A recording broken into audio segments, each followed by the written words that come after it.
Good evening. We'll call this evening's meeting to order. Please let the minutes show that all of council is in attendance, as well as our department managers, our CAO, our treasurer, and one joining us online.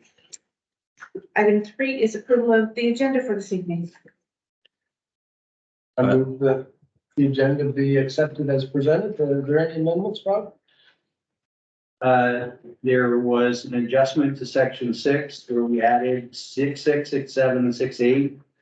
And there was one note added to 9.4 at the bottom, which allows council to offer a motion on the barn closing budget. Yes, they're all in there. So I move that the agenda be accepted as presented with the included additions. Councilor Smith will second that. Motion has been moved and seconded. Any question? Not all in favor, aye. Aye. Those opposed, nay. Motion is carried. Item 4, approval of the minutes from our meeting of January 16th, 2024. I move that the minutes from our January 16th, 2024 meeting be accepted as they are presented. Councilor Smith will second that motion. Motion has been moved and seconded to approve the minutes from January 16th. Any questions? Hearing none, all those in favor, aye. Aye. Those opposed, nay. Motion carried. Item 5 is disclosure of conflict of interest. Anything this evening? Potentially for me on 11.4. It's an amendment to the commercial housing development.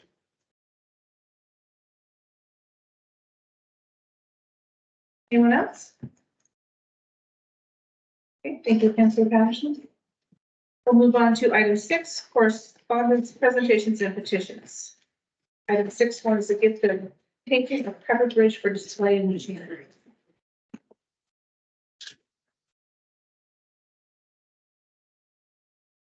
So we received that a couple weeks ago. From Frank Mason. And he'd asked if council would approve putting it in the chambers. It's beautiful. Was there a fee? It's a very generous gift. Very nice. Well, It was from whom? Freddie Mason. And where does, do you know anything about Mr. Mason? Only right there in the email, but he's from the area. And he's offered that. He's a That's beautiful. Thank you, Mr. Mason. Yeah, be sure to send him a thank you. So, Rob, the support requests, item 6.2 to 6.8. How would you like to handle this this evening? So what I'd recommend is we do have Heartland Culture and the Green, I believe, under new business and under 11.1. And then the others, what I propose is that we would, with council's approval, that we would start to process those through our grant policy. Now that we will discuss later. Okay, perfect. So we'll move on from item 6. So item 7 and our council reports. I liked not for me.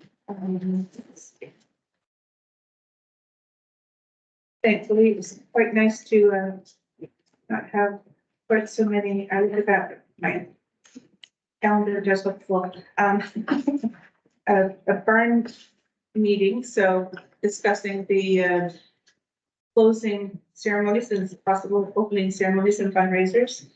We did have a heritage and culture meeting. And I think that was just about it for me outside of our regular council meeting. Councilor Gregory? Equally light, your worship. On Friday evening, Heartland Community School hosted Carlton North at the Heartland Arena. And it was a night for Heartland Community School, the Heartland Huskies hockey program to celebrate their senior members. So with your permission, I'd just like to congratulate and read the names of the 10 seniors. Do I reckon? Yes. Isaiah Ivy, Leighton Goober, Riker Clark, Eric Filion, Carter Green, Calvin McCatton, Daniel Hand, Jason Crouse, JP Shaw, and Jordan Sparks, 10 seniors from Heartland Community School. Yeah. And I would ask that all council join me in extending congratulations, not just to the seniors, but all members of the hockey program at our community school. You're here. Thank you. It's a new era. I received change today for the first time with King Charles's face on it. So that's, certainly change after, more than 70 years of Queen Elizabeth. And that's one last item. Oh, I guess that's it for me, Your Worship. Thank you. Councilor Britton. Likewise, as your worship, late month, I attended all the regular council meetings, and that's about it. Councilor Walton. I had the two council meetings and four CCCC meetings on each Monday and 3 visits to the arena in regards to the progress that is being done at this time. So that's it. Thank you. Councilor Smith. Well, we've had our 2 council meetings, our Heritage and Culture meeting, and last Wednesday we had an Eclipse meeting, an ad hoc meeting to firm up some plans. The last 2 Thursdays, we've had barn meetings. They seem like they're happening almost weekly, in terms of closing out the arena and the existing arena. So needless to say, between phone calls and emails back and forth, the planning of a number of events that will take place between now and throughout March and April are well underway. And we'll get more information about that when we see some other reports, but I'm excited. There's lots that are planning. We hope the community will be deeply involved. There's an opportunity to give back in various ways, but also for us to do some things to celebrate at no cost to some of our youth and things like that. So it is looking good. It is looking good. So there are some collaborative projects between the closing of the arena and some of the Eclipse things that we'd like to try. We're trying to navigate whether we could do another stargazing event and combine it with an outdoor activity with recreation. And if that comes to fruition, we'll see that later this month or early March. But that one will be weather pending on both sides. Thank you. Councilor Sanmore. Most, it was very light. We had our culture and heritage recreation meeting, and I attend all regular council meetings. Thank you. Councilor Patterson. And all council meetings that were scheduled, as well as the fundraiser meeting last week. We meet every 2 weeks, making some headway on that. And like Councilor or Deputy Mayor Fairgrieve, attended the seniors night at the high school hockey game on Friday night, and I think Deputy Mayor Fairgrieve would agree when I say the statement that if anyone wanted to see an atmosphere of community spirit, they should have been there Friday night, because it was unbelievable. Absolutely. So well deserved. The hockey program and the local high schools been running really, really well in the last 3 or 4 years, and we should be proud of that. Good. I also heard good reports from that game, so, and they won, of course. So Yeah. that's always good news. Okay, thank you very much. We'll move on now to department reports, and we'll start with 8.1, which is public works with Manager Patterson. Even votes, trustees all have time to read, so I'm just gonna hit some highlights. For streets and roads, snow removal. It has been light, but bear in mind, when I speak of storms, I'm talking when we're all mobilized and out. We're still out multiple times, salting, sanding. Like the three that I speak of here do not count twice when I was out on the weekend for bad roads. So you want to thank your lucky stars and I'm Cape Breton boy. You're right. Very glad we're not there. Our CCC water situation. I've been in contact now with fire marshal's office, trying to figure out what steps we need to get the variance, though we're still trying to solve our problems. In case we're not able to in time, or if there is something that stops us from doing it. we'd like to continue with the variance as well.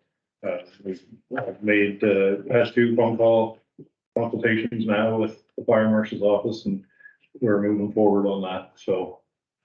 As well as Troy Life, our sprinkler provider, is gonna be up, sometime late this week, early next, to do, flow tests to help pinpoint some problem that we have.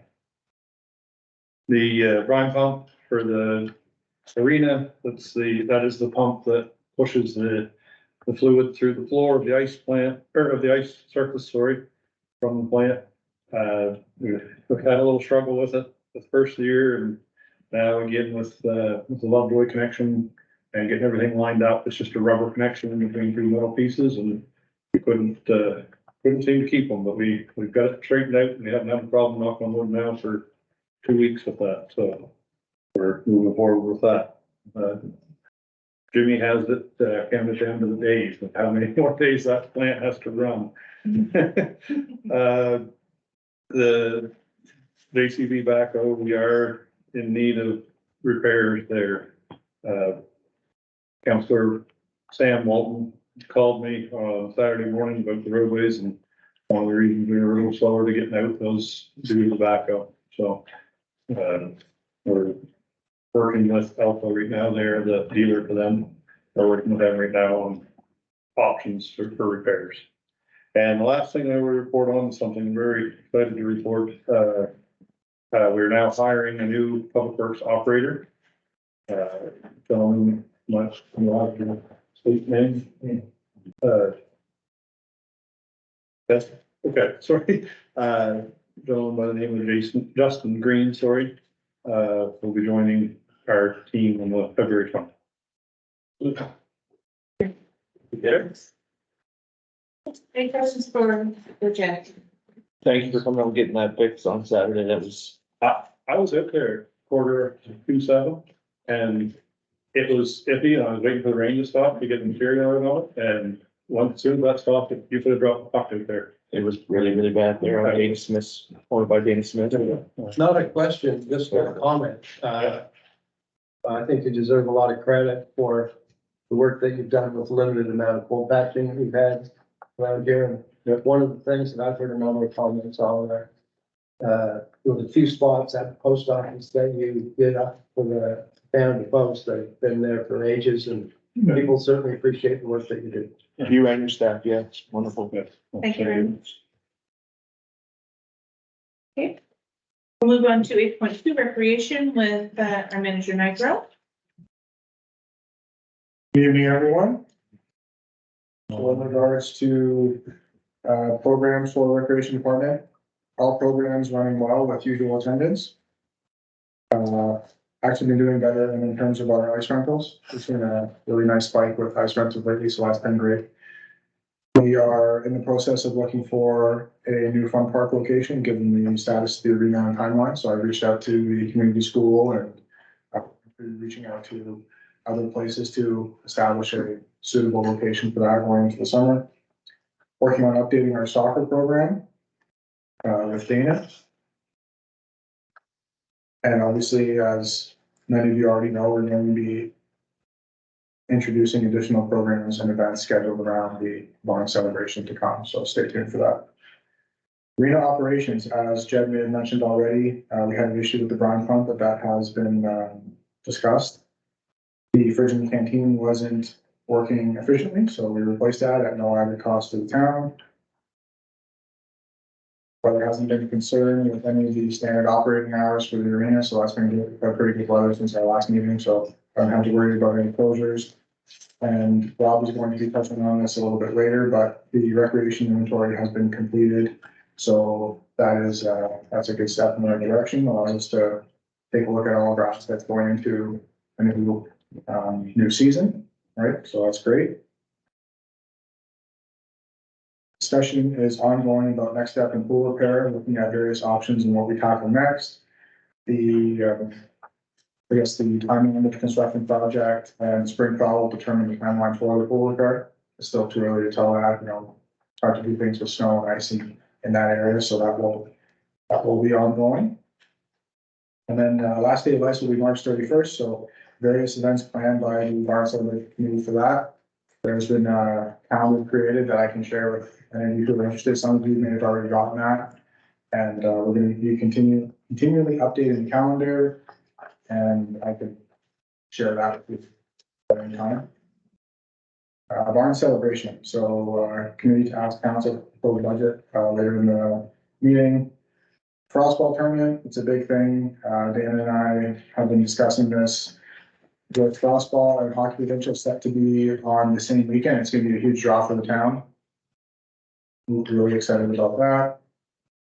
We are planning on doing a pre-auction social gathering for everyone to come on the last day of celebrations. We're gonna be calling it Flood of Memories.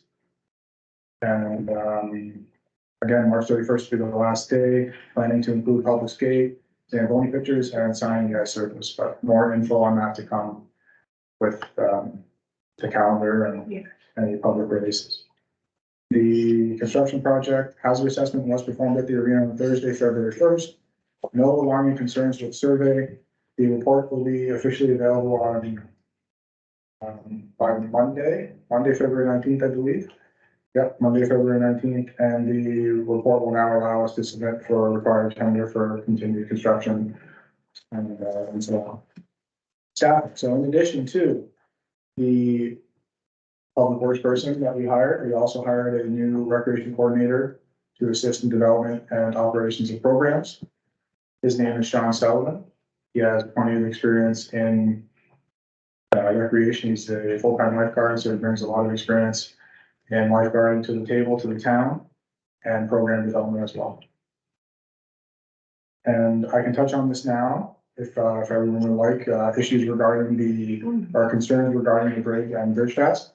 So I've reached out to DTI about that, and they stated that they don't see any issues with us hosting Bridge Fest for that weekend.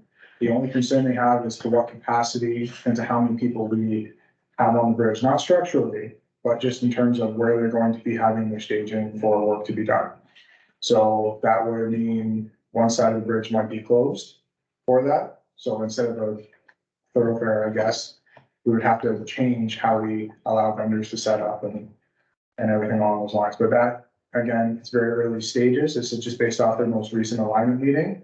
So the gentleman I spoke to said that they're gonna have dialogue with us along the way to ensure that Bridge Fest runs as successful as it has in the past. Yeah. The only thing I would ask is perhaps we could be reaching out to the Department of Tourism as well, and just explaining the importance of Bridge Fest and how many New Brunswickers come to celebrate that weekend with us. And perhaps they could talk to DTI and maybe merge with the importance of having that space open. I mean, that is a draw. They can walk to the bridge with the market. I'm just saying, would be another avenue to go, and maybe they could pull some strings to make sure that staging wouldn't be an issue possible as well. Well, we'll do everything we obviously can, and talk to the right people to ensure that it happens as it always does. Yeah. Yeah, but I will definitely reach out to them. It's a great idea. Have you communicated this to the organizers of Bridge Fest? Yes. Any questions for John? John, in relation to the inventory that you've done of recreation material, any shortfalls? For our current programming, I would say nothing alarming, no, but for programs that we're gonna be planning on introducing, yes. So we're gonna be well equipped to handle that. When you guys talk about updating the soccer program, like, does that mean like available coaching clinics and stuff like that for prospective people who want to coach? Or, because we did have a lady come in, express concern. I'm not sure, because this was before you retired, that came in and expressed concern with the level of coaching and. Yeah, so I did hear about that. Okay. And that is part of the reason we're gonna be addressing the soccer program as a whole, but it's not just one age group we're looking at. No, for sure. We're looking at revamping all the age groups and providing the right assistance for that particular age group. Right, so whether it's updating drills or, hopefully, depending on how many volunteers we get, offering more one-on-one for, for training and such, right? So it's just, we're gonna be looking at it as a whole and coming up with a solution that makes all the age groups happy. Great. Yeah. And on that note, John, there is a contact that you should have in Woodstock, looking after a local summer program that's connected to soccer and be with grassroots soccer. I can provide that after the meeting, but that is an avenue that should be explored because of the coaching clinics that you're talking about and the referee clinics and all the things that are really truly necessary can be provided through soccer and be. Any further questions? Thank you. We'll move on to item A3, communications and development with Michelle Dara. Good evening, Mayor and Council. I'll review some of the highlights that I've been working on since the last regular council meeting. So with regards to social media, I did a post to get some winter photos from throughout the municipality, and I did receive some great ones and have received permission to use 3 of them for the small images on the front page of the April newsletter. I also put some of the images received along with some of the ones that we had gotten from the 2023 fall community colors. I've added some images from both of those to the website. And as far as community engagement, I have posted, I did a post on Facebook and provided River Valley Sun and the Bugle Observer information to recruit fire department volunteers for our Heartland department. And the Facebook post had a lot of shares and reactions. So hopefully we got a few new recruits or at least interested people contact to reach out about that. The recycling and garbage collection dates changed effective last week, as you all know, and so that did cause some confusion. We had tried to reach out in as many ways possible to let folks know what their new dates were, but I think it might look like things are getting back on track this week because it looks like the right bins were out, so hopefully it's better collections from here on out. I've been speaking with Doris Kennedy to get some Heartland history that might be useful in applying for some grants. So I'll continue to work with her on that. And she is a great resource, by the way, on the history. She knows a lot of it off the top of her head. So she's a wonderful resource. I am getting handy to finalizing the second volume of the Heartland Happenings newsletter, and those will be distributed mid-March. So we are planning to send those out a little earlier than usual. Normally they would have gone out beginning of April, but this way we'll be able to catch some of the barn closing events that will be taking place in there, as well as getting some information out regarding the eclipse. So that's why we're going to be doing that a couple weeks early. Grants and funding. So I did submit a provincial seed summer student application for 7 students, and we'll know about that in a couple months probably. I'm continuing to submit claims to Environment and Local Government for the Reform Implementation Fund and the Promotional and Marketing Fund. So the deadline to spend the funds is March 31st, but I've actually reached out to the person who's heading up that that program to see if there's any chance that they can extend that, because we're really tight on some timelines for the wayfinding signs and the welcome to signs, which were a significant amount. So I am checking to see if they will consider extending that deadline. The library floors actually started yesterday, so they are replacing the flooring in the children's area as well as the carpeting in the stairway. So that was well underway. I went over and visited today, and everything is looking good. He may have that done tomorrow even. He's making some really good headway on it. And I am working on a presentation to put the finishing touches on that for a discussion with ACOA, RDC, and THC, which would be Tourism, Heritage, and Culture, to prevent the overall scope of the waterfront, the downtown waterfront revitalization project. And that is so that we can gauge their participation or support in that project, so we can determine if it's feasible before we spend anything on the landscape architect. And Canada Post have a community foundation grant that's opening. It actually opened yesterday that could cover up to $25,000 of sporting equipment.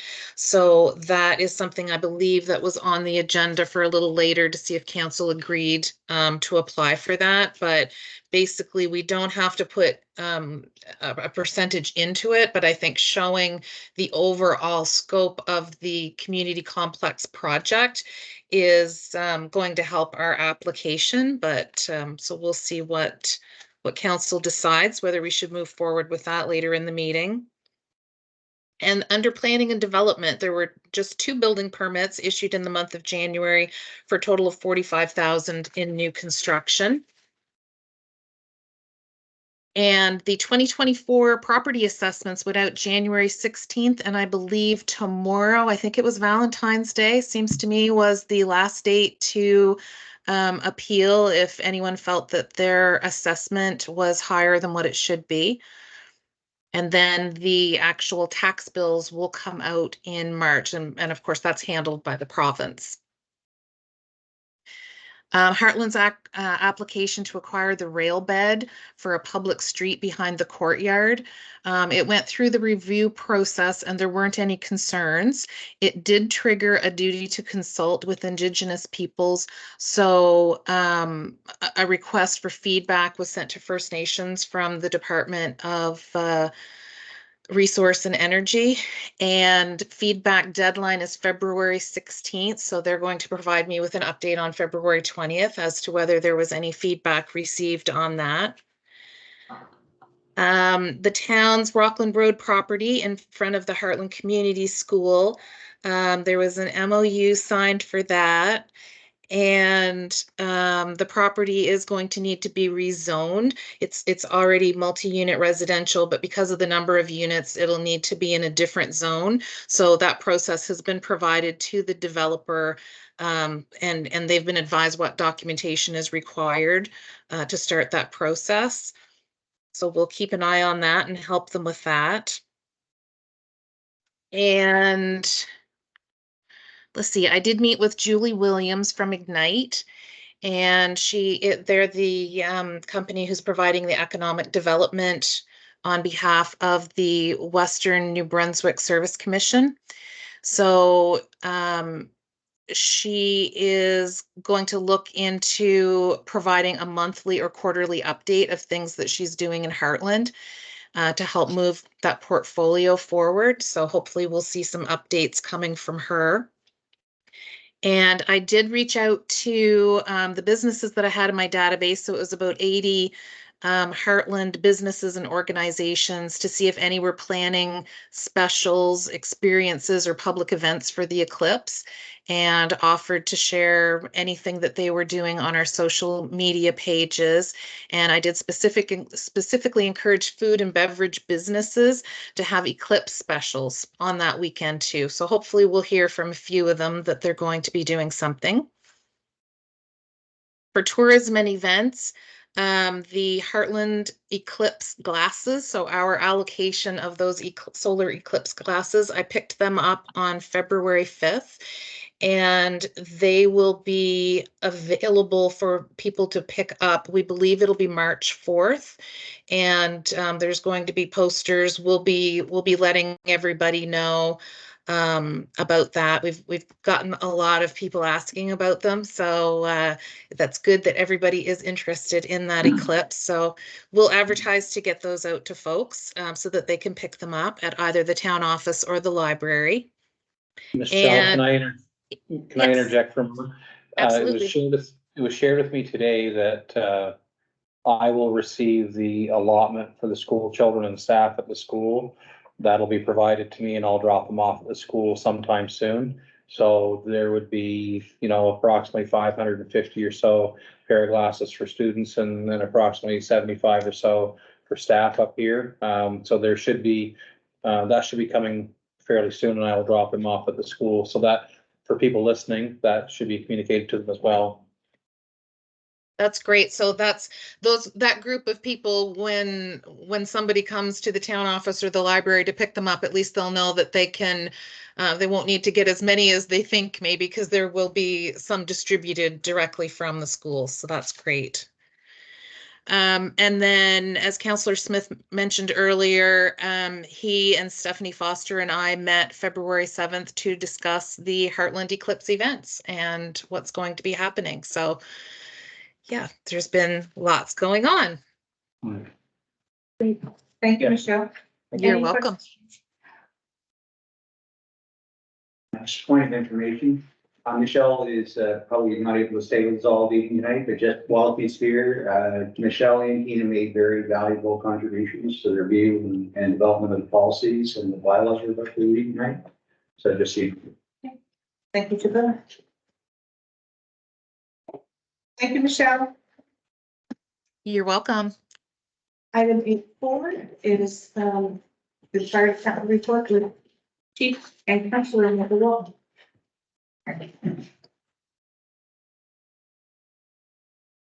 Are there any questions in regard to the report?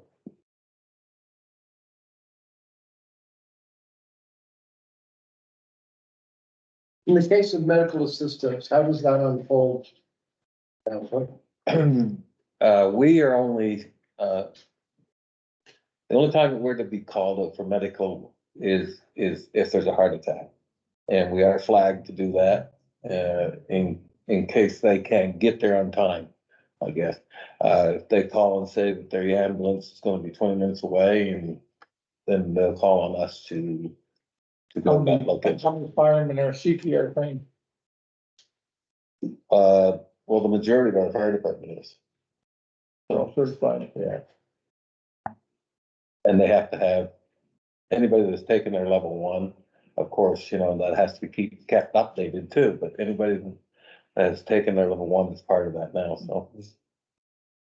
Well, I had an experience recently with my school where the firemen were asked for carrying assistance because it was on a second floor with a lift that couldn't accommodate a bed to rear. Stretcher. Thank you, stretcher. Moving out, so that was something new for us too. So there's another aspect of how that may unfold itself. Well, and that's one thing that we don't do. We don't do lift assist. You know, you can flag your department to do whatever, but probably the majority of our province does not do lift assist. And because of the fact that, you know, that they are the employers and employees, you know, I mean, sometimes it's not feasible for them to let their people go for a lift assist, where they can call in another ambulance from another area to accommodate them for their lift. Now, I'm not saying that if it's got to do with a heart attack, we will go and do a lift assist in regard to a heart attack, but just being called out just to lift somebody, no. Okay.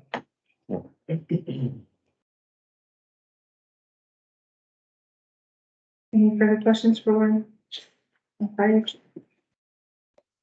Okay, we will move on. Item 9, general updates and information. So 9.1 is regarding staff recruitment and hiring, which we've heard about this evening already. And 9.2, proposal for an alternative police service. No further movement on that. I will say, Mayor Harvey visited town hall today. He had no updates, so Okay. we asked if we did, and I said no. Okay. Item 9.3, RCMP payment status. I would just turn your attention to the letter that was included in both, so that was sent to his office roughly 2 years ago. I've not heard anything as yet, but we will follow up. We're getting some time, and we'll probably follow up next week. 9.4, separate from community. One thing, John and I are made available, I'll just share here, it won't be visible to people who are watching online, but just so you can see behind you, those are photos of the arena taken today. So you can see the stairs and the start of the concrete in, so I'll just go through them and speak each, you can start to see what it's looking like, taking shape. So are you at the end closest to the ball diamond, looking towards the front entrance? No, Right on the left is the old arena. so I'm taking photos right now from the, actually, what is going to be the front entrance of the new arena. Okay, looking down towards the community room and the. Yeah, looking across, that's right. Okay. That is from the, I guess, the walking track railing, looking toward what is going to be men's and ladies' washrooms. That's the opposite side of the same lobby, looking toward the canteen area and office area. Looking across where the walking track is going to be on the left side of the arena, down toward the bleachers. That is going to be, I believe, the workshop / lunchroom area. Zamboni room, maintenance electrical room area on the left side. Sorry. And that is looking from the opposite end toward the new lobby that was just poured last week. That's Features, good progress well over there. change room, yeah? Change room area, 1 of 6. And the hallway behind the bleachers, storage, mechanical, etc. Yeah. Jettison has it. I spoke with Hartland Engineering today, and I think that we should have cancel that through mid to late March. That'll be when most of the rooms are finished, so we can actually put you in the room. Not saying that all the mechanical things will be hung, but you'll actually be able to see what we have at that point. Couldn't do it the first week of April. Wayne and I's not gonna be here, both of us. Well, that's That's too bad. Yeah, too bad for you. No, it's not. that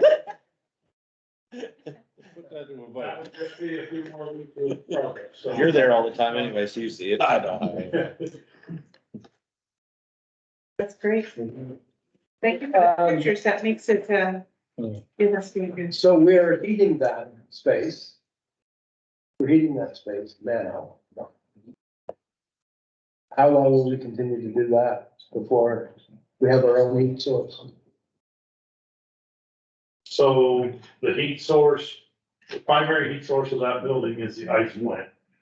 So best answer to that question would be next year when the ice plant's fired up. We have been very lucky with the year that we've chosen to build on. Yeah, no, we're not. So do we have like an oil furnace there for the time being? Yeah. Okay.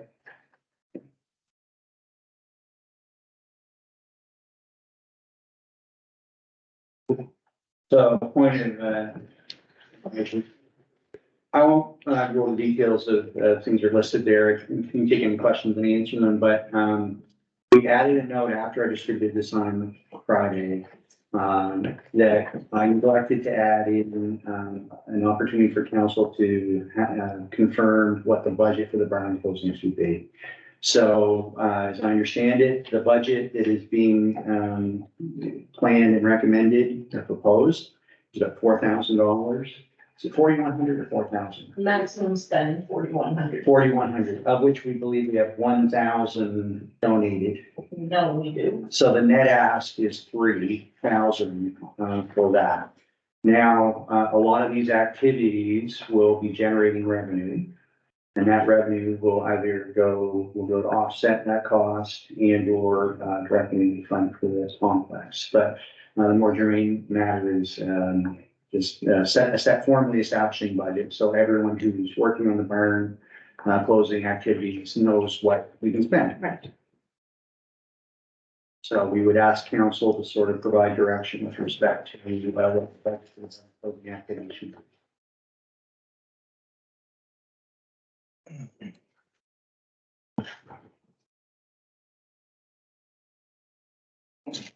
So would council like to put forward a motion? I make a motion that council provide funding in the amount of $3,000 to the committee responsible for the closing of the local meeting. Second that. This motion has been moved and seconded. Is there any question? If not, all those in favor, aye. All right. Those opposed, nay. Motion is carried. Thank you, council. That will. One thing I would like to add publicly is that I know the terminology is the bar and closing, but it's all inspirational for the new one to open as well. Yes. It's basically moving the needle. So I mean, I don't look at it as simply a bar and closing celebration. It's a celebration that we're graduating out of that facility into a new one. So it's for whatever terminology you want to use for your events, just keep that in mind. Yeah.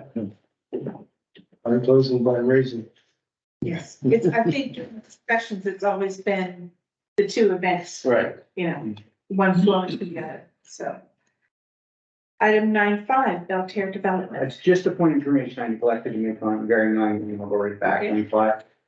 When we posted that position, the council may recall, we did so in search of a water operator. We were not able to locate one. But, given, the hire we've made and the staffing level we have, what our plan is to enroll at least one member of the current staff in the program, perhaps two, and do that very soon, like in the next month or two. And by the end of the year, to have that person trained and have our second water operator in place on staff. So that is actively in the front and center of what we intend to do, just for council's. More the merrier. How much of that course is online? What all? All of it? Yeah. 200 hours. I believe you have to go to the college to write the actual exam, but The community college? And the other thing is that we, with this hire, we have now a set of resources in public works that we believe is, at least for the initial launch of the new arena, is what we require and what is right. There's probably still some learning discovery when we open the arena on exactly how it changes life in public works and for the town, but it's a good complement to us staff now. So both from your water operation, from being ready for the arena for the new complex, it's good. And even the person we hired came with refrigeration experience and has a good skill set for what will be going on with the arena. So, like I said. So again, item 9.5 is Belterre Development. Yeah, I wouldn't really add anything to either 9.5, 9.6, 9.7's been discussed. 9.8 has also been addressed. I would go to 9.9 and say that I'm now, I think, I should know this, third year, in my third year here. And this is, in my view, is part of the maturity of the organization to start moving in the direction of doing standard things and counting inventory, valuing it, and working it into our asset management and capital planning is sort of normal mode stuff, but for various reasons, it's we've not been able to get to. But now with both the staff and the place we are organizationally, we can do that. So I consider just council, that's an important thing. So we've done a couple accounts already. And we're going to conclude that. That will go into the asset, and that will feed into the work that we do for capital asset management, capital planning here forward, and be a resource we'll have, in the future. I would just 9, 10. I would say we are planning to have the session with Brendan next Tuesday, February 27th. We have talked about moving that back a half hour from what you see here. I just spoke with her today, at 5 o'clock. If we did that, we would propose that we would make arrangements for dinner for folks, for council, and while they're here, we'd have a dinner session. And that the second point would be, if that's agreeable, we'd like to do is, rather than having I won't say generic, but like a standard overview, which we've already sort of had through province and other things. We'd like to tune this, and part of it would be for council the next week to forward any kind of particular areas, questions, issues you would like to Brenda to address. And then we're doing the same here. So we have something of a more focused presentation and something that's more meaningful to everyone. So if there's any questions or your committees, motions, etc. So you can just send those to me. So are we saying February the 27th at 5? We are 5 o'clock. That's correct. Just back to, 9.8 for a second, Rob, if we could, Dylan consultant. Consultation? Yes. Are we awaiting anything from Dylan with regards to, infrastructure for future housing development? We are, that work hasn't really started. So the most immediate priority for Dylan is to help us with resolve the fire flow issue at the complex. And that's the one they're focusing on first, but right behind that, we'll be looking to assess our water system capacity for the development, for the proposed development we have. So both on Rockland and OPB 20 development and other potential development. So that will be happening next, but it has not started yet. Thank you.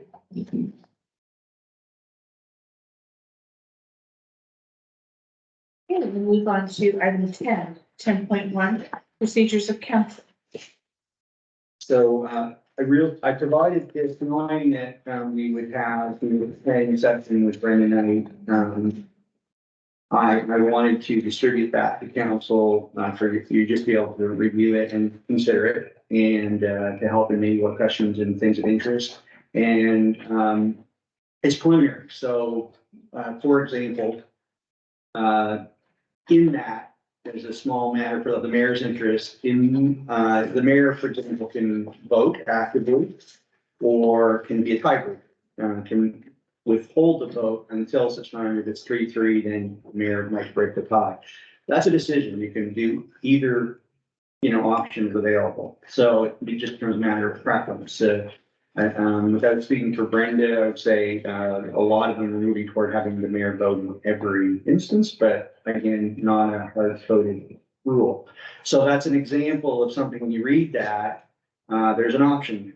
It proposes in that, I think the tiebreaker is the way that the draft is written, but doesn't have to be that. So as you read it, you can sort of go through and ask, it's there so you can absorb it, look at 2 weeks, we can discuss it.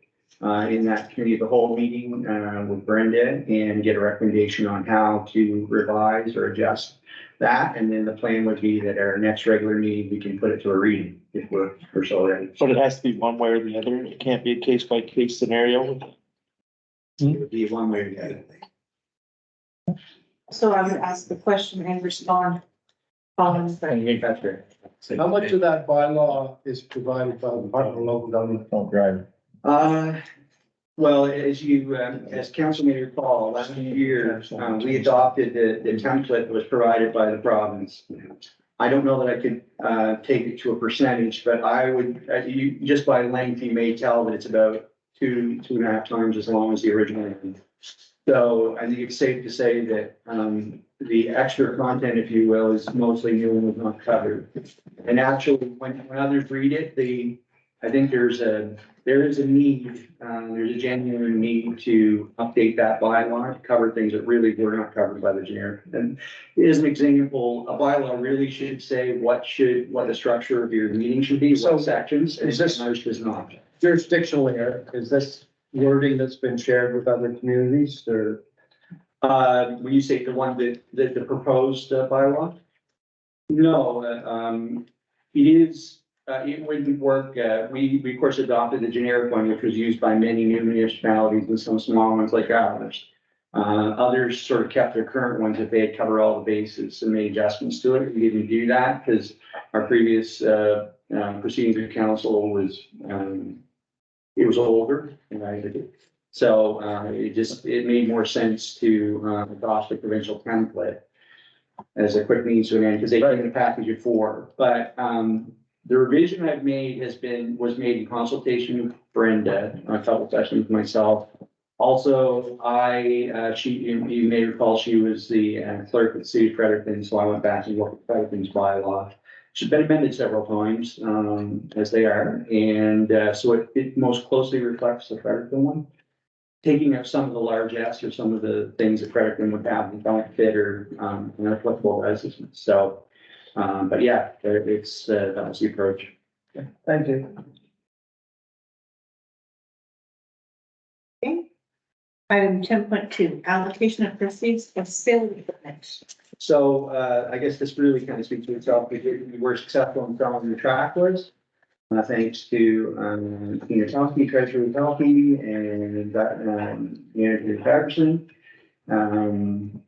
So now we have, proceeds of that $6,500, and I listed off a list of ways in which that could be allocated, and it's, for council to, again, provide direction on how they would wish us to, for that money. And I think here, I don't think the town takes any position per se on, recommends one over the other. I think we're content to have the council recommend where we should allocate it. I think you put it towards a tobacco.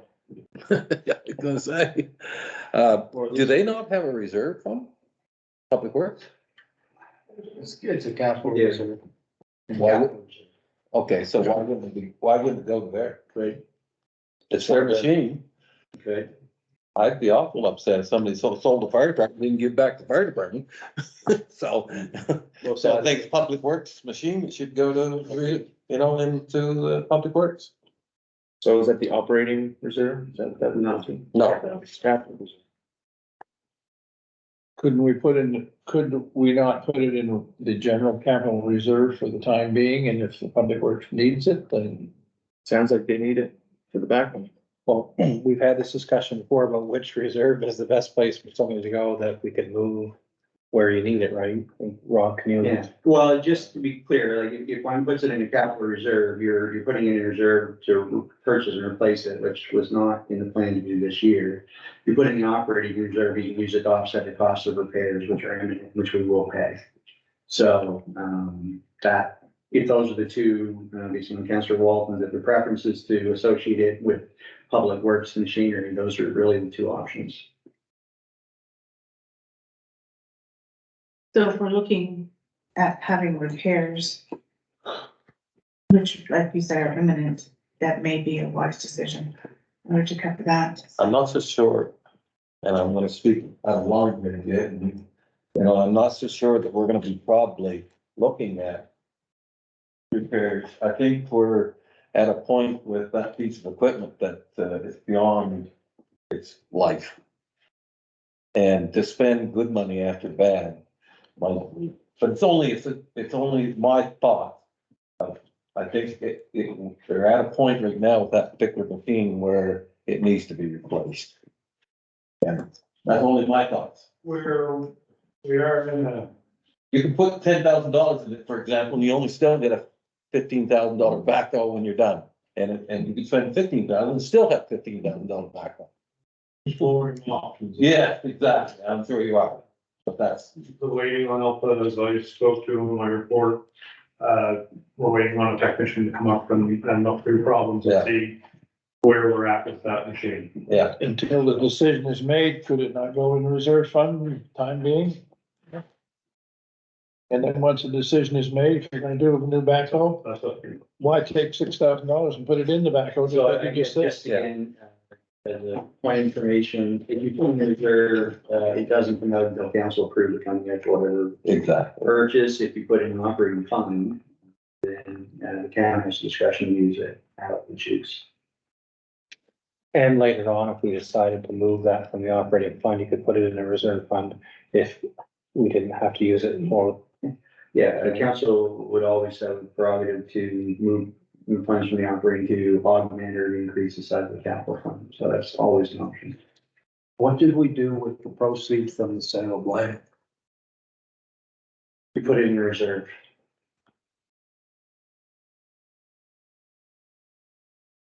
Capital reserve. But we can't move it back the other way, is that correct? You can always, anything you move into a capital, any reserve fund, you can move out with council is votes to move it in and we can take that. You move the money anywhere you want. I mean, just to be clear, we either have to repair a piece of equipment or replace a piece of equipment, both of which could certainly use the $6,500. So, But replacement wasn't being considered for this year. but once he does the analytical thought process, you come back to us to give us direction. we But should do as a so. point of information, it has been identified in your 5-year capital plan to replace this piece of equipment with some funding coming from reserves to do that. Just as a point of information. That's correct. It was in the schedule, but not in 2024. Right, yeah, exactly. So, It is and obviously in 2024, it just so happens there's a fairly good lineup in the capital. Yeah, it's a good lineup of people with good lineup of things with hands up.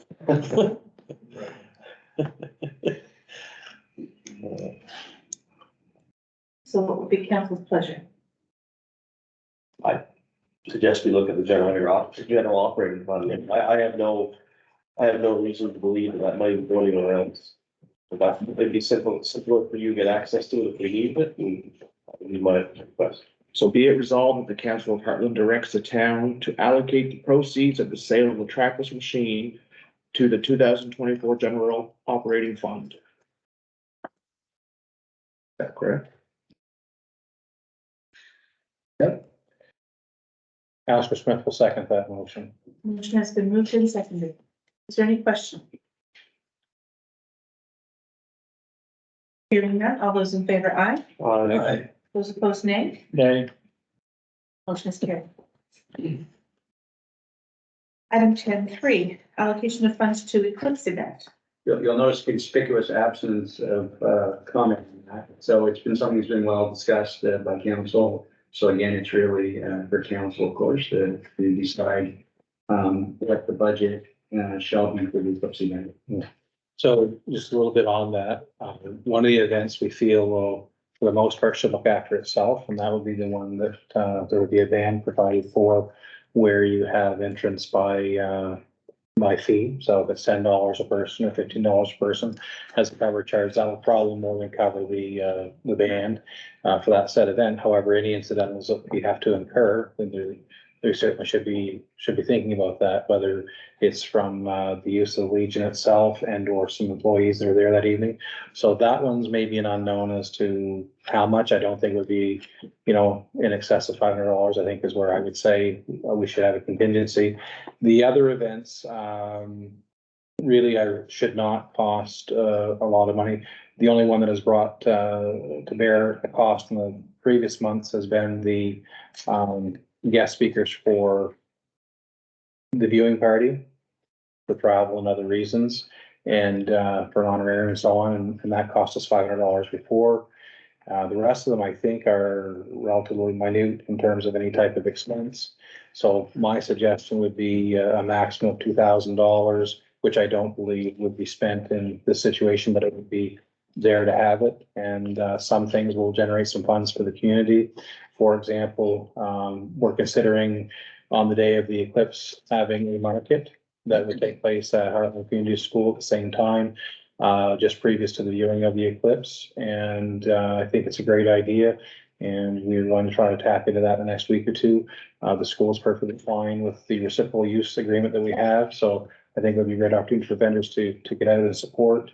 The school themselves could have a table and support for their grad class. So I think we've had some good discussion with the school around some of those events and some of the things that may happen downtown with some food vendors perhaps. So again, I don't believe that I need a robust budget, but I need to have a bit of money to do that. So I would suggest $2,000 would be more than adequate for the things that we have in our mind.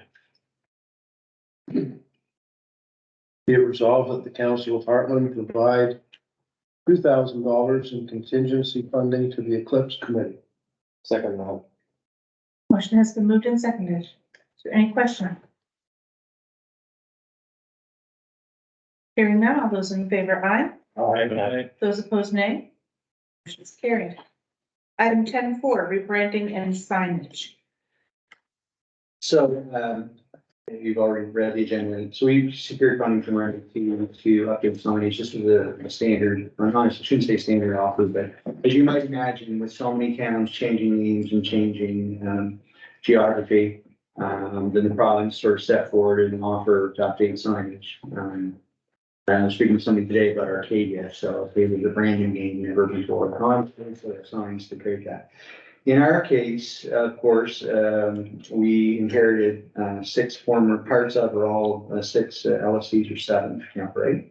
And in so doing, we now have an opportunity, like at the point when you go through the 103, the 104, the 105, and crossing the Heartland, from north or south or east or west, it's customary to have a sign that says welcome to.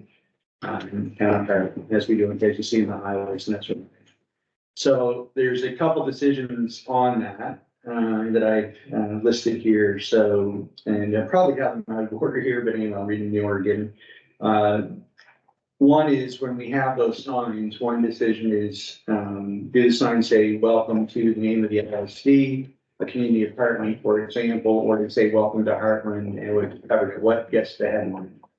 And that has obvious implications on both sides of the equation.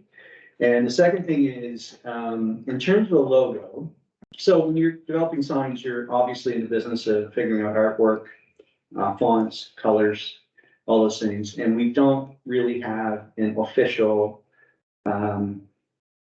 logo, and or color. We have what is on the door, which is more something like a stamp, which you would see more as something a seal. It's not really a logo. Logo would simply be the name of the town, or you can look at them. And without that, it becomes more challenging to figure out what exactly you put on your signs. And if you were to take a collection as we have and look at the sign that's sort of, you drive across the Hugh John Fleming and turn left, or the one that's on the other side, there's similarity. Many of them, for example, feature the bridge.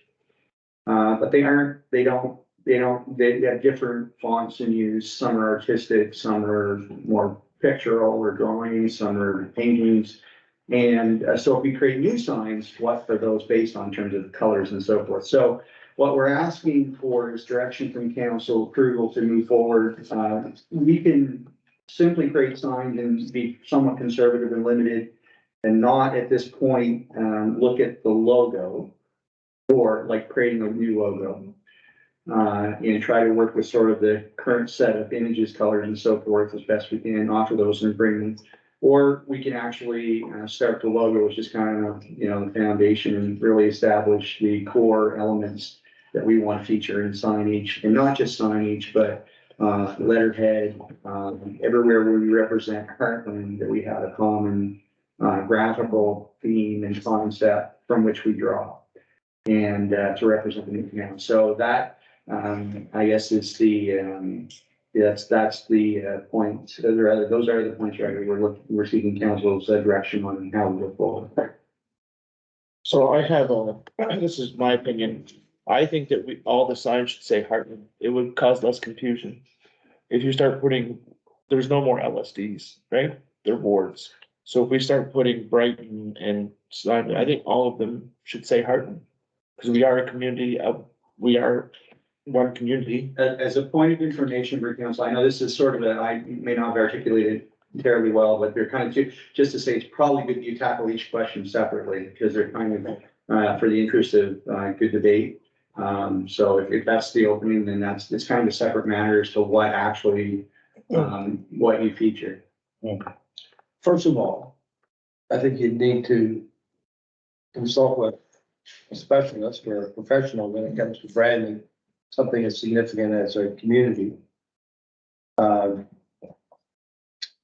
And to Sam's point, there are going to be entry points, positions of these signs, and consistency is going to be invaluable. And I'm going to put a counterpoint on to what Sam said, just because I know the heart of the people that are living around us. When we began the process of amalgamation, and the people who were part of those meetings, and the community hall meetings that we had, it was clearly articulated by a significant number of our citizens that they did not want to lose their identity with their LSCs. And I will follow up with that too. Our statement was made when we spoke to the LSDs that they would not lose their identity. We made that statement. Yeah, we're not trying to change their identity. No. We're not trying to change their postal address or their civic number or anything along those lines. We are trying to, like last year especially, everybody in this room struggled with new Heartland, old Heartland, what the hell do we call ourselves? Yeah. And, Sam's position is something. I that's gonna take understand, us a and I step agree. Closer to that Yeah. unity. I agree with that. I'm not saying that, but we gotta be very careful. Because people won't look at that the same as we're gonna look at it. No, they won't. But I also think that. But I just need to That's be why I careful. that's mentioned all. we consult with a professional about. Exactly. Yeah. Still call themselves Brighton, they don't, No, they are Coldstream, they are Ashland, they are Waterville, they are. but when we speak of Somerville, we speak of Simons, Yes, we speak of Wakefield, right, they do call themselves that. that's what I'm saying, they don't go by the LSD titles. No. They go by their community names. Yeah. So I think if there was, If you ask someone from Coldstream where they're from, they're not gonna say Hartland, I can guarantee you that pretty well. no, I understand, but I'm saying as far as being labeled by their LSD, Yes, that's not how they Yeah. call themselves. They call themselves by their community. So I don't think, including the LSD name, it would be as important to them as being called Simons and, it would be good, your mayor, that we, do what Mr. Fairgrieve is suggesting, that we can have a consultant and just see what they do and get back to what they think. And perhaps there's an alternative that's middle of the road. for them. Yeah. So on that, I know a lot of strong ties to these LSDs and I understand that. And I think whatever is to be proposed isn't to take away from those identities. I come from a community where we were part of a region or city of Kawartha Lakes, not Second, but I lived in Bobcaygeon, right? So in this particular case, people would be part of the larger community or region of Hartland, but they would be living in part of Coldstream. So I don't think it takes away from their individual community identity, but adds to the broader region that they're a part of. The nice thing about the signs is how many discussions have we had with individuals that say, well, where are the boundaries in this community? Like, how far do we extend this way and that way? And the signage gives us an opportunity to delineate where our boundaries are, and it's valuable in that perspective. We know that we have Simons as part of our community, but not all of Simons. We have part of Simons. Where are we gonna put that sign, Just a point of information, but of course, that's my primary purpose, place where we live. Right, and we're entering, and so this is not necessarily anti, but if you, for example, said, welcome to Simons, community of Heartland. If you went the other direction and say, welcome to Simons, community of Carroll North. So there is a, Simons, Peel, Wakefield, Yeah. Woodstock. Yeah, so, right, putting up a sign that announces you cross the boundary in the municipality is the thing that, one alternative might be that you create signs too, because the other point of that is you would only be identifying the former LLCs that happen to be at the borders.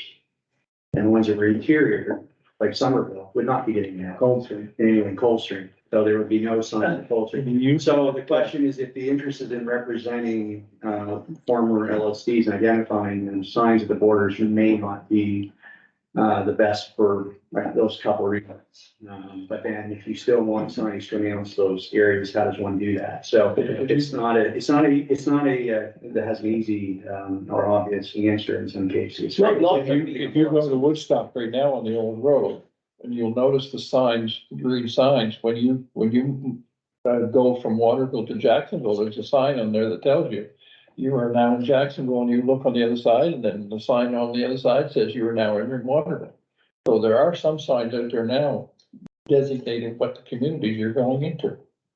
It'd be interesting to know what other communities in the province do. We're not alone in this. oh, no. So if you looked at I'm using the district of Crouse, for example. If you're, going into Juniper, would there be a sign that says, welcome to the district of Crouse North? Or would it say, welcome to Juniper, a proud member of the district of Crouse North or something, right? But I think it'd be interesting to have the province come back to us with what all these LSDs or new municipalities are doing, because we're not alone here. No. I mean, as far as the logo, I mean, I know it's a two or three based question, but the logo, I think once you have a plan of what we want to do, we can focus on the logo after, because I think there's a lot of variables to be asked what people want. Because I tell you another thing, not an object. We run the risk of, if we put the wrong sign up, in the community, you won't be there long. So if I'm from, I'll take Cajun and you put a sign up of the lakes, I mean, and I didn't want, it's not to be there. So we want this to be the right decision and a uniform decision for everyone, and there has to be a happy medium. I mean, I do agree with, we should be embracing the fact that people coming into our area, but we have to handle it with a bit of keep gloves and respect. 20 years from now, you won't even worry about it. No, it won't. But right now it is. Right now, you got people with black Yes, lights yeah. that are not paying over it. Or, I'm not sure if Michelle is still online with us. Okay, but when she actually put in this grant application, because rebranding is, an expensive process. To answer your question, Woodstock is currently going through a rebranding exercise because they have like Woodstock First Town, Woodstock Hospitality Town, Woodstock, they've got a few taglines and they're trying to eliminate that, is what we were told today. Not sure about District of Carlton North exactly what they're doing, but there is some questions with regard to this. But in our particular budget, we only put in $2,750 for rebranding at 80%. The majority of this $30,000 is for signage only. So just so you're cognizant of that. We don't have to rebrand as far as the name, I'm just saying, you know, Logo is. logo and. We should go with what majority of the province is doing, I would think, I mean, that, like you said, check out and see what all these amalgamated LSDs are doing right now and find out what everybody's doing in the province. And at least if we jump on board with that, we would, you might not be as. I don't think areas need to lose their identity as saying they're from Cloverdale, but if somebody from Cloverdale goes to Miramichi and they say, where are you from? They're gonna say Heartland. Oh, yeah. They're not gonna say Cloverdale. No. They're gonna say Heartland. Yep. Same as Somerville, same as a lot of the communities that are now Heartland. There's a key point here. This has to be invoiced by March 30th. So it's not like we have a lot of time to build the lily, so to speak. We need to make some. But in fairness, we need to know how many signs we, I mean, if I read that right. Right. Most of the signage. Yeah. So we need to know how many signs we have, no matter what's on the sign, we need to sign. Yeah, and so the other point of information is we're not, I know that I helped to focus the discussion around the signs of the perimeter, but actually we're talking about wayfinding signs downtown. Wayfinding signs, I don't know if I pronounced that correctly, anyway, wayfinding signs downtown, some of our core, signs in Old Hartland. Right. And it's the whole, and so that there'd be some sort of thematic, artistic, and so far we've consulted the graphic artist in my experience, and somebody who used to be in marketing and do that. Your graphic artist usually follows the lead of someone who comes up with the theme of what you do, right? The first order of business usually, like if you, for example, you start thinking about Heartland, we think of the heart, we think of the covered bridge. You might think of the rivers, you might think of the land, the rolling hills, and everything. And so there's a number of elements, and then you come down to what is it you want to feature and be known for, and at some point the tagline comes after. So it's tricky in the sense it's conceptual, it's artistic, and it has to do with, if you think out 10 years from now and you ask, what do you want Heartland to be known as, and you not disregard the history, you take that into account, but you say, you try to look forward and say, well, how do you want it represented? That's what you're trying to figure out, is be in a good place and say, yeah, we'll leave you your decision about it. And it's Our most recent attempt at branding, if you want to call it that, was the questionnaire in relation to amalgamation, what should this entity be called? And the overwhelming response was Hartland. That's our starting point, I guess. Tagline, we got you covered. I like it. I like it. I really like that. Anyway, but to answer your question, we have a time constraint here. Yeah, and no decision is better than a wrong decision. That's right. In this case. So is this something that we could address on the 27th? We could follow up with, I think we can come with some more information, maybe if we even show samples, that we've worked through a couple iterations of things. Realistically, I would say it's gonna be hard to get the logo by the time or to get the, I shouldn't say logo, sorry, it's gonna be hard to get rebranding, like what fundamental rebranding, if you will, by that date, it's just simply not. So what we'll need to do is sort of, if, to avail ourselves of the funding, we'll have to make some short-term decisions around what sort of acceptable, iconography, I think the word would be, that we could use. And go with that. Would there be any benefit or interest in soliciting through a very short survey online, a couple key questions just to solicit, so people say they had a chance to provide some input prior to 27th? Just, I ask that in all sincerity, so that people feel that they have been asked, right? And You can throw it on. But what are we really asking them? Yeah. well, we'd have to determine that. Right? Yeah. In terms of, you know, we're not trying to lose an identity of anybody, right? But yet trying to advertise who we are as a community. And, you know, it could be as simple as what should that look like? Should it be something we do at the outer boundaries of our community at large, right? It doesn't have to be at every road that we've talked about, but, you know, just solicit some ideas. You don't have to lead them too far in the questioning, but just, you know, I think you prefaced it with a small paragraph, very brief, and say, we're just looking for some ideas. A point of information might be, a slight or twist on that might be to actually offer three, tangible things instead of having a complete blank slate or a whiteboard.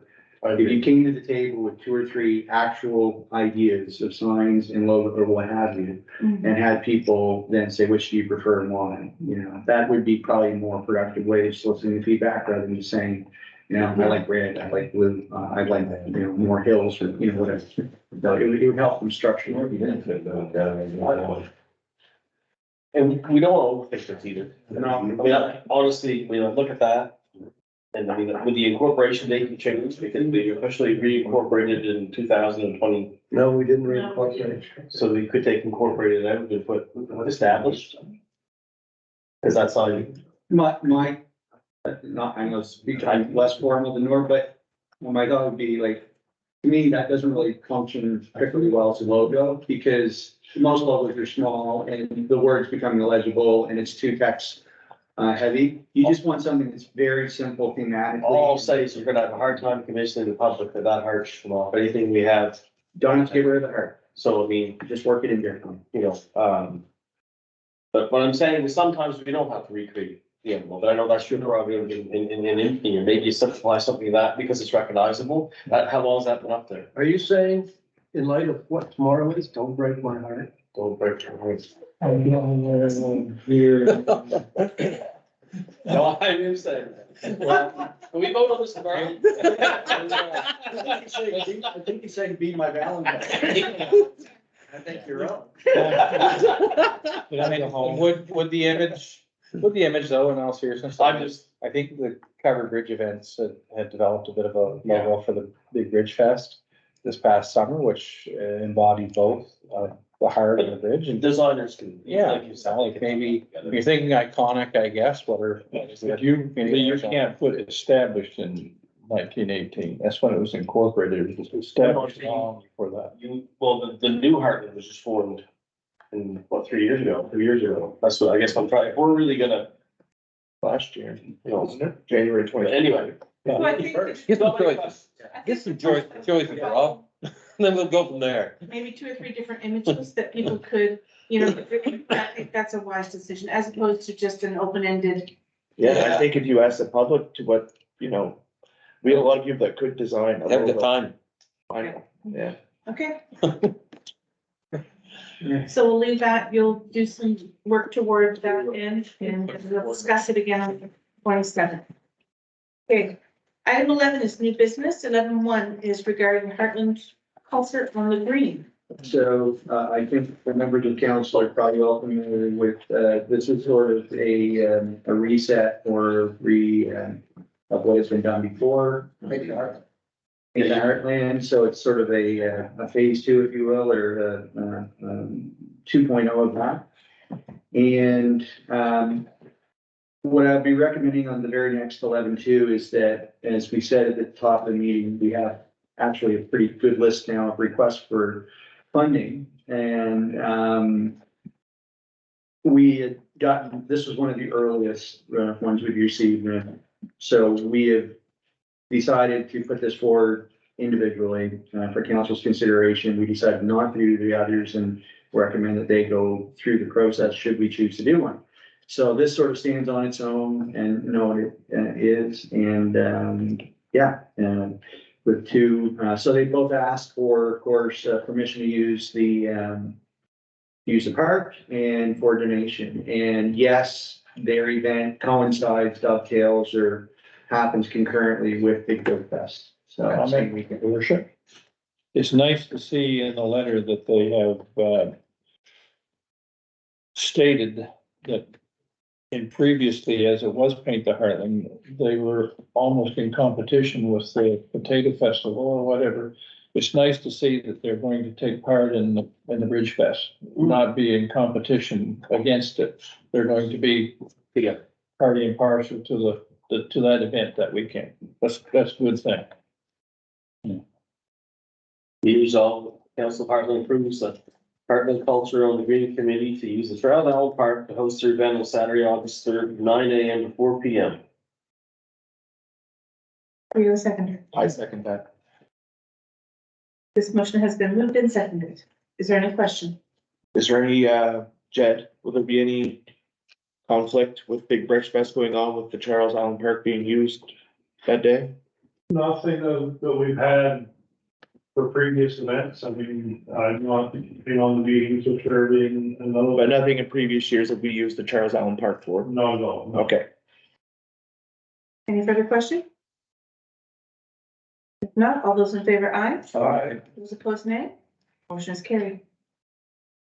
Be it resolved that the Council of Heartland approves a grant of $1,000 for the Heartland Culture on the Green Committee for their event on August 3rd, 2024. Second. Moved and seconded. Any question? Hearing none, all those in favor, aye. Aye. Those opposed, nay. Motion carried. So 11.2 is municipal grant policy.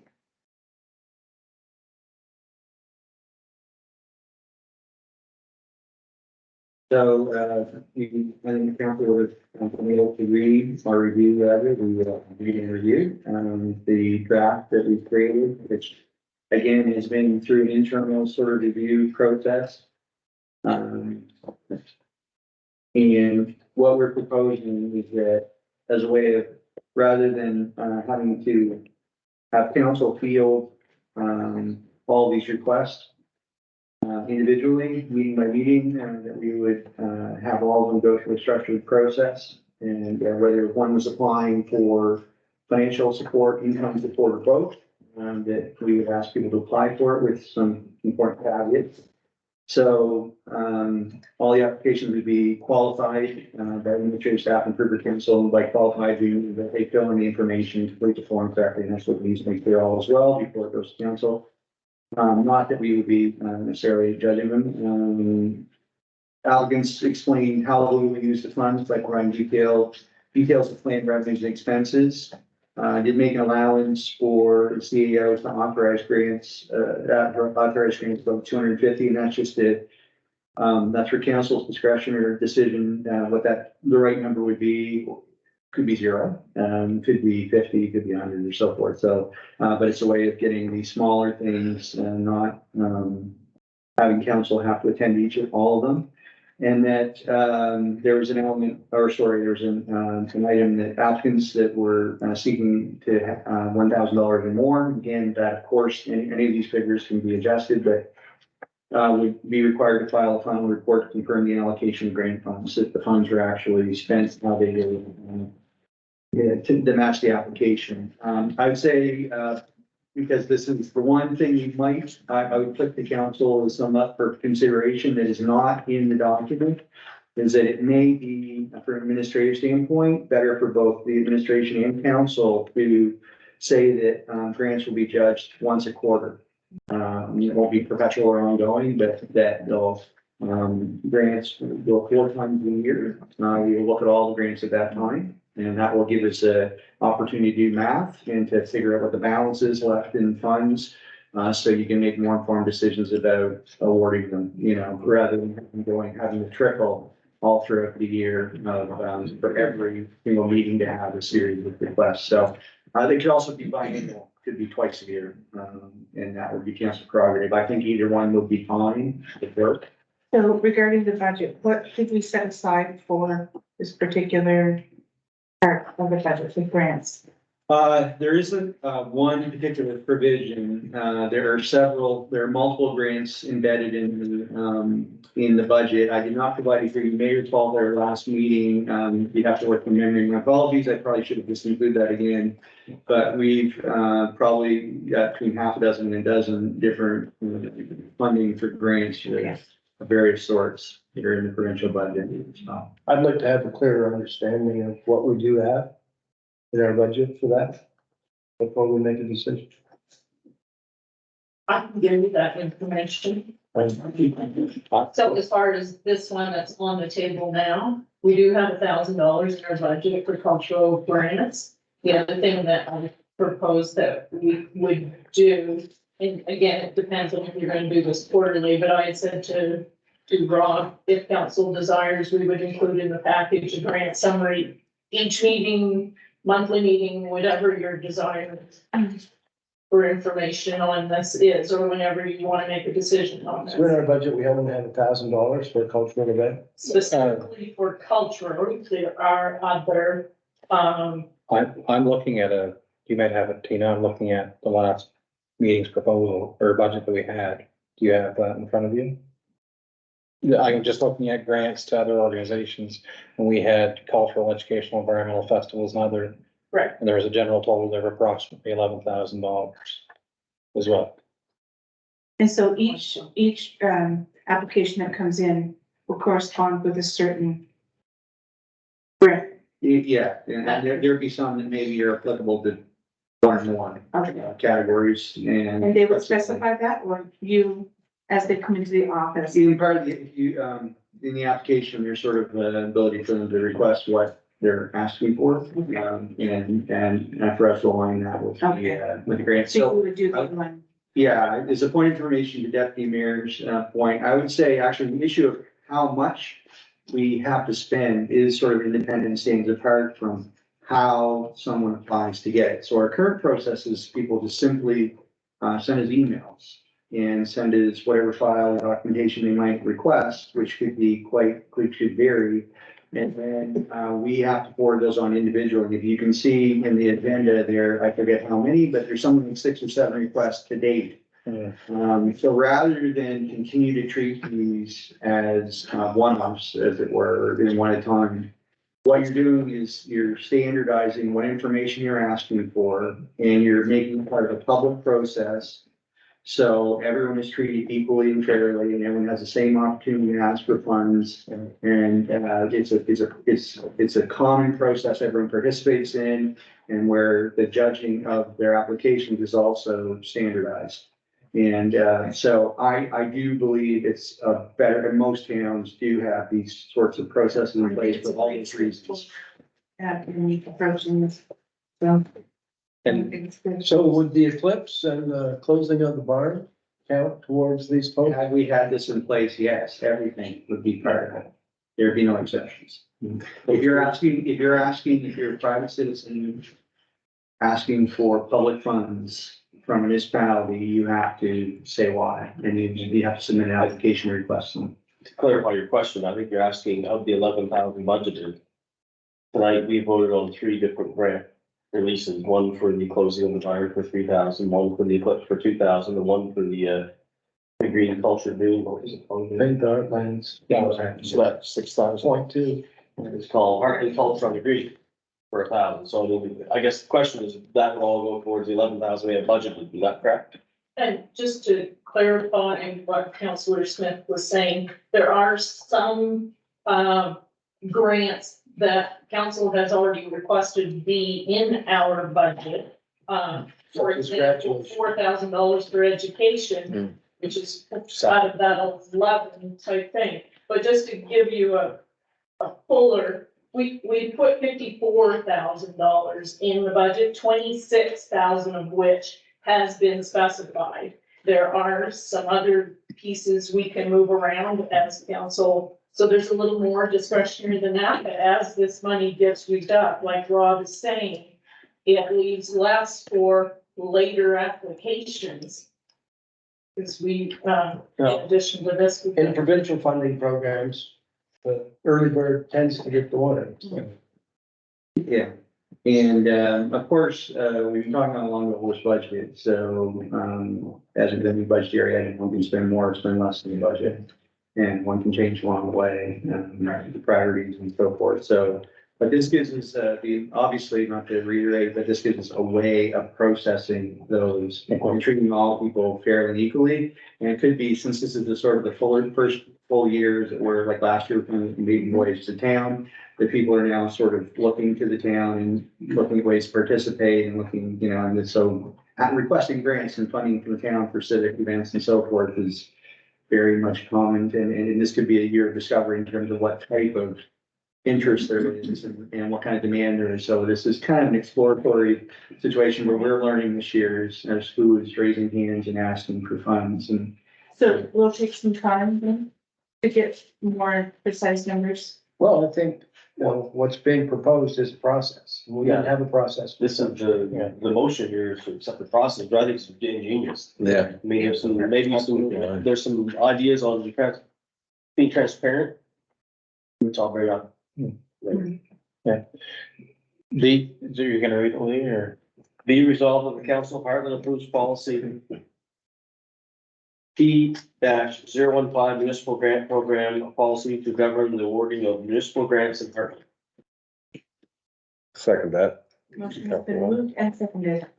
Is there any further question? I just have one, that you would ask the question, Rob, about administering quarterly or reviewing quarterly.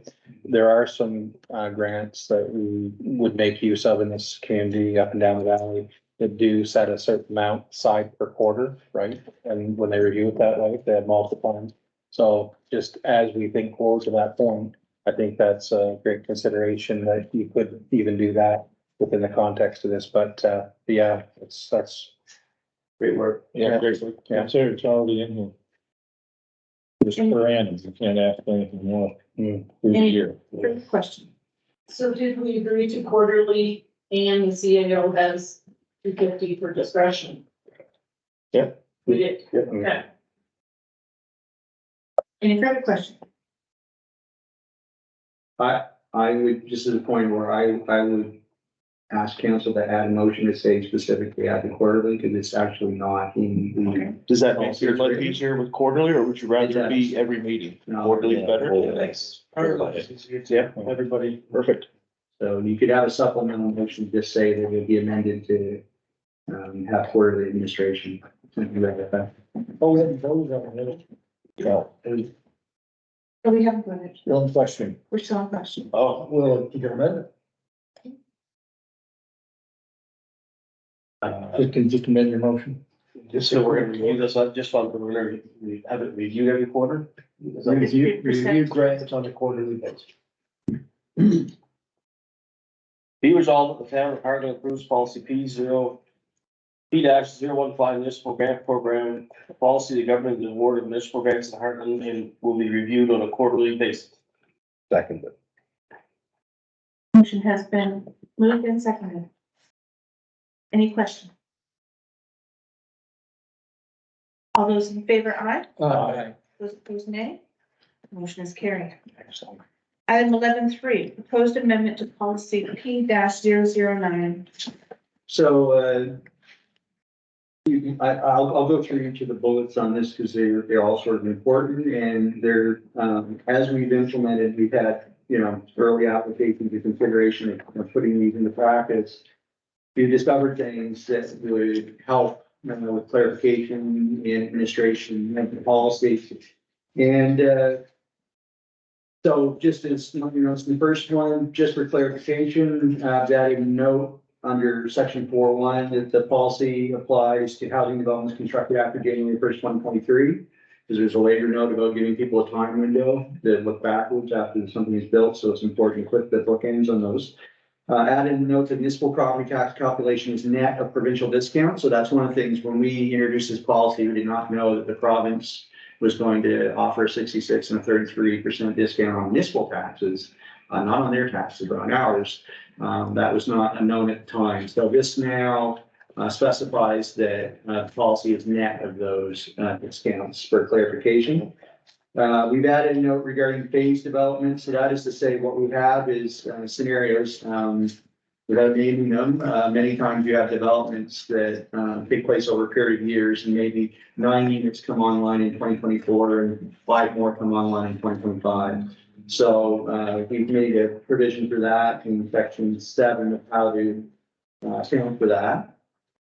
We've added a deadline for submission that allows for up to 2 years after the last occupancy date. So that is specifically for the Information Council. The idea of that was that if there were, and you know, a situation where you know, a developer wanted to, if they had 9 units ready now and a few partially constructed, they could apply now based on what the value is now, or they could wait a year, wait up to 2 years, and move to all of them are fully constructed, then apply. That would also be the case that if, as we happen to have now, we have this provincial discount, they could wait until that time period lapses and then apply, in which case they wouldn't have to.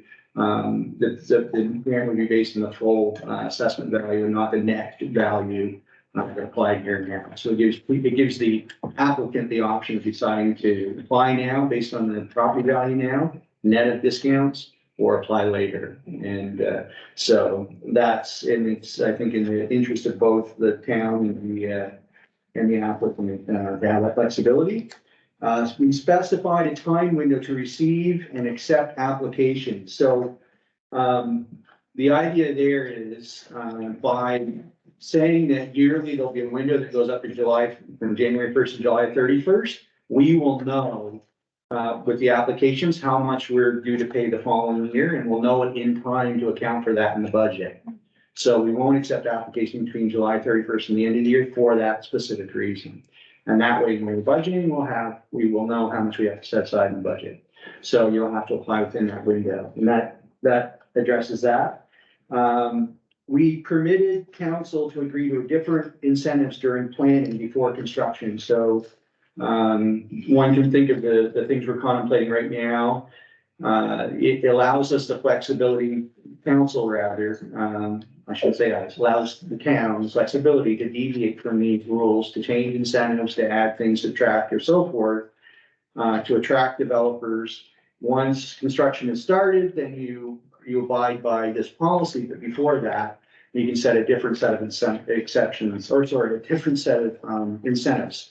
So there can be exemptions, there can be exceptions, et cetera. You can specify that in contract before construction starts. So it gives the town the flexibility to deviate from this if they so choose to, for example, more than 37.5%, to not put a cap on the total amount, et cetera. We can choose to do that. And the developer then, aware of that in the policy, could engage the town if that were applicable, if that were in play. So it gives the town flexibility to do that. And obviously, we specified the time of decision making, which kind of, I guess I could have put that right after the point before, not the last one, the one before it, is that's kind of the bookend. So if you say you're going to accept decision by 31st, and time for decisions between June 30th and August 31st, is that's the window within which you'll make decisions on things. So basically, it'll be kind of a blackout period effectively from August 31st to the end of the year, when you're neither making decisions about grants and you're not receiving applications. So it just keeps things clean. And there were miscellaneous changes to wording and terminology, which if I thought they were material, or I would have included them, but I did not. So because they were just to clean up, minor things for consistency and so forth. So, and otherwise, it is as it was, but those are all things that I think improve the application process for applicants, And certainly from town perspective, make it easier for administration, and from a budgeting perspective, is a big thing, because grants obviously can add up to a significant sum of money. That we wouldn't go in blind from one year to the other, not knowing how much we'd have to budget. So this way we would know. Question. 4.3. How did we get stuck on 4 units? At the end of the day, I would say that is somewhat arbitrary, except that it seems as though at some point you would think maybe 2 units if you built a single duplex, you're just building a house, you would have qualified, so you wouldn't have gone with 2. Then you say, well, 3, is it 3, is it 4? I won't sit here and say that there is a very significant differentiation or a demarcation between choosing 3 versus 4. But that is probably where the decision came down, is it 3, is it 4, and went with 4. I know from a financial perspective, once you exceed 4, you're into a different level.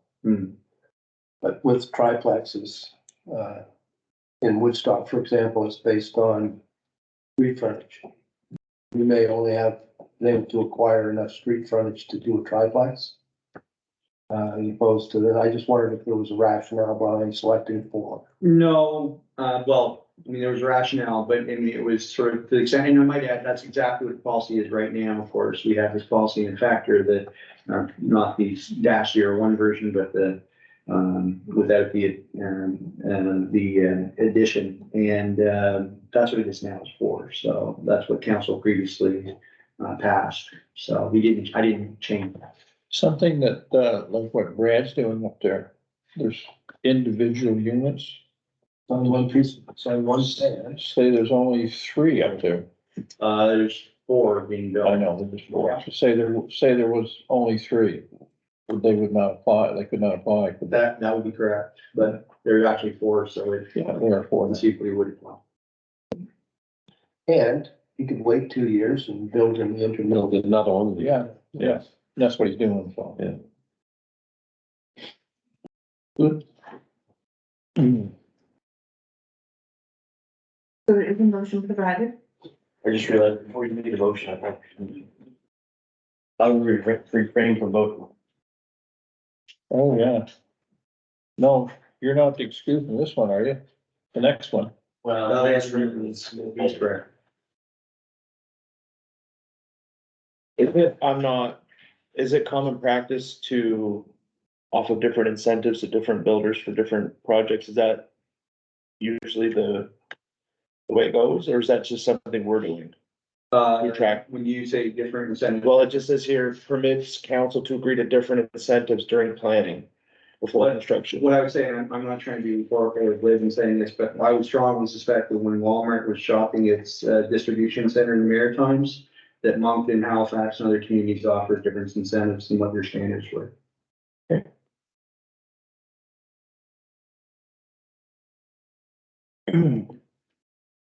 Be it resolved that the Council of Heartland approves amended policy P-009-1, grant for residential housing development. I'll second that. Motion has been moved and seconded. Is there any question? Hearing none, all those in favor, aye. Those opposed, nay. Motion is carried. Item 11.4, proposed amendment to policy P-011. So all of the changes that we just discussed as being applied to residential property development policy have been incorporated in the commercial property development policies where applicable.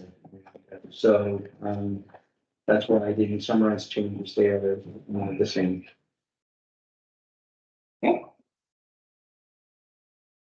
Be it resolved that the Council of Heartland approves amended policy P-011-01, grant for commercial housing development.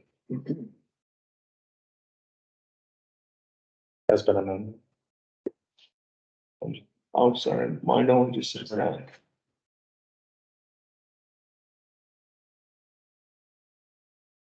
Do we have a second?